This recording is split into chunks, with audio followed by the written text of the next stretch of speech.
dating coach at nagpa-2 Division World Champion kay John Riel, Cuadro Alas Casimero na si June Agrabio mga boss, nagsalita sa Bisosyante YouTube channel.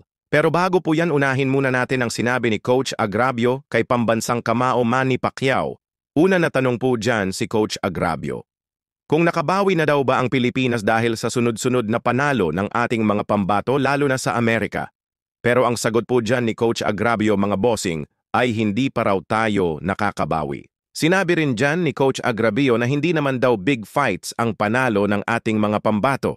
Ibig sabihin po niyan, mga bossing hindi World Championship ang napanalunan ng ating mga kababayan. Kaya hindi pa ito matatawag na nakabawi.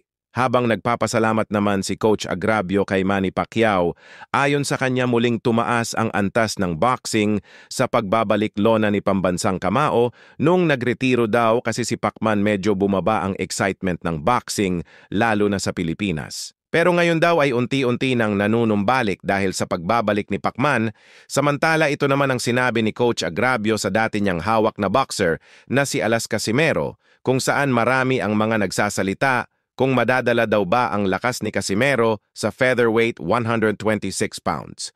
Ang sagot nga po dyan ng dating coach ni Alas ay mas pabor daw kay Casimero ang featherweight hanggang sa super featherweight 130 pounds. Kumbaga nandyan daw ang lakas ni Casimero sa division na yan. Sinabi pa ni Coach Agrabio mga bossing na hindi daw pinoproblema ni Casimero ang mga malalaking tao na kanyang makakaharap sa ibabaw ng lona, mas madali o mas pabor. Umano kay Casimero ang malalaking boxer, kung ikukumpara sa mga kasing tangkad niya, mas hirap daw kasi itong si Casimero sa maliliit na boxer. So marami pang pinaliwanag si Coach Agrabio. Pero pinili lang po natin ang mahalaga.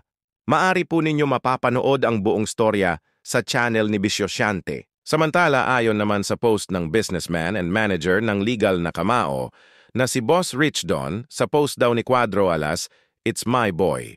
Kung saan nagkomento daw dyan ang Kameda Promotion at tuwang-tuwa ang Kameda Promotion at nakalagay de umano dyan ang logo ng Kameda Promotion. Guys, makikita rito na mukhang magiging maganda at makakasundo ang relasyong Kameda at Cuadro Alas Casimero dahil sa pareho silang maangas at dahil sa comment ng Kameda, mukhang mas lalalim at magkakaroon ng magandang samahan ng Kameda at Team Casimero. Pwede nyo i-translate ang comment ng Kameda. Ano sa tingin nyo guys? Let's go, brrr!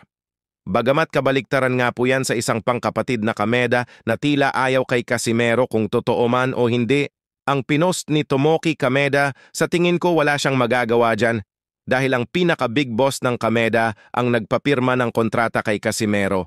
Yan muna mga boss, maraming salamat po.